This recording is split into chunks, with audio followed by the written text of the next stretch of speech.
وہ وقت یاد کرنے کے لائق ہے جب عمران کی بیوی نے کہا کہ اے پروردگار، جو بچہ میرے پیٹ میں ہے میں اس کو تیری نظر کرتی ہوں، اسے دنیا کے کاموں سے آزاد رکھوں گی، تو اسے میری طرف سے قبول فرما، تو سننے والا ہے، جاننے والا ہے۔ پھر جب ان کے ہاں بچہ پیدا ہوا تو کہنے لگی کہ پروردگار، میرے تو لڑکی ہوئی ہے، جبکہ اللہ خوب جانتا تھا جو ان کے ہاں ولادت ہوئی تھی، اور نہ ہوتا لڑکا مانند اس لڑکی کے۔ اور کہنے لگی میں نے اس کا نام مریم رکھا ہے، اور میں اس کو اور اس کی اولاد کو شیطان مردود سے تیری پناہ میں دیتی ہوں۔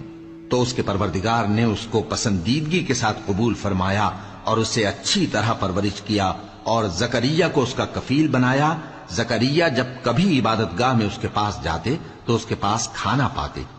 یہ کیفیت دیکھ کر ایک دن مریم سے پوچھنے لگے کہ مریم، یہ کھانا تمہارے پاس کہاں سے آتا ہے؟ وہ بولی کہ اللہ کے ہاں سے آتا ہے، بے شک اللہ جسے چاہتا ہے بے حساب رزق دیتا ہے۔ اس وقت زکریا نے اپنے پروردگار کو پکارا، عرض کی کہ پروردگار، مجھے اپنی طرف سے اولاد صالح عطا فرما، تو بے شک دعا سننے والا ہے۔ چنانچہ وہ ابھی عبادت گاہ میں کھڑے نماز ہی پڑھ رہے تھے کہ فرشتوں نے آواز دی کہ زکریا، اللہ تمہیں یحییٰ کی بشارت دیتا ہے، جو کلمۃ اللہ یعنی عیسیٰ کی تصدیق کریں گے اور سردار ہوں گے، اور عورتوں سے رغبت نہ رکھنے والے، اور ایک پیغمبر یعنی نیکوکاروں میں ہوں گے۔ زکریا نے کہا، اے پروردگار، میرے ہاں لڑکا کیوں کر پیدا ہوگا کہ میں تو بڈھا ہو گیا ہوں اور میری بیوی بانجھ ہے۔ فرمایا، اسی طرح اللہ جو چاہتا ہے کرتا ہے۔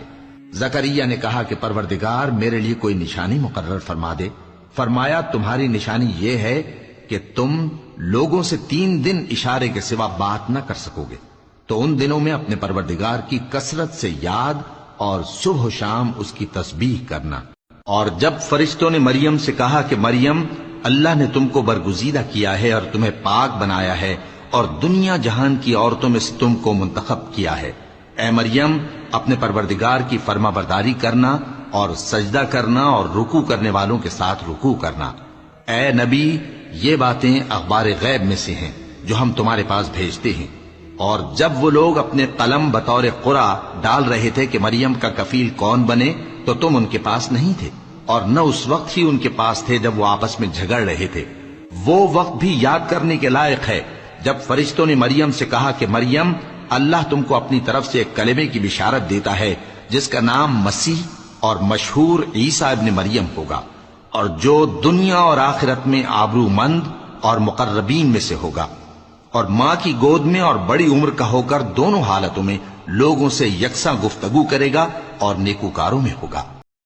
مریم نے کہا کہ پروردگار، میرے ہاں بچہ کیوں کر ہوگا کہ کسی انسان نے مجھے ہاتھ تک تو لگایا نہیں۔ فرمایا کہ اللہ اسی طرح جو چاہتا ہے پیدا کرتا ہے، جب وہ کوئی کام کرنا چاہتا ہے تو ارشاد فرما دیتا ہے کہ ہو جا، تو وہ ہو جاتا ہے۔ اور وہ اسے کتاب و حکمت اور تورات اور انجیل کا علم عطا کرے گا، اور عیسیٰ بنی اسرائیل کی طرف پیغمبر ہو کر جائیں گے اور کہیں گے کہ میں تمہارے پاس تمہارے پروردگار کی طرف سے نشانی لے کر آیا ہوں، وہ یہ کہ تمہارے سامنے مٹی سے پرندے کی صورت بناتا ہوں، پھر اس میں پھونک مارتا ہوں تو وہ اللہ کے حکم سے سچ مچ پرندہ ہو جاتا ہے، اور پیدائشی اندھے اور ابرص کو تندرست کر دیتا ہوں، اور اللہ کے حکم سے مردوں کو زندہ کر دیتا ہوں، اور جو کچھ تم کھا کر آتے ہو اور جو اپنے گھروں میں جمع کر رکھتے ہو سب تم کو بتا دیتا ہوں۔ اگر تم صاحب ایمان ہو تو ان باتوں میں تمہارے لیے نشانی ہے، اور مجھ سے پہلے جو تورات نازل ہوئی تھی اس کی تصدیق بھی کرتا ہوں۔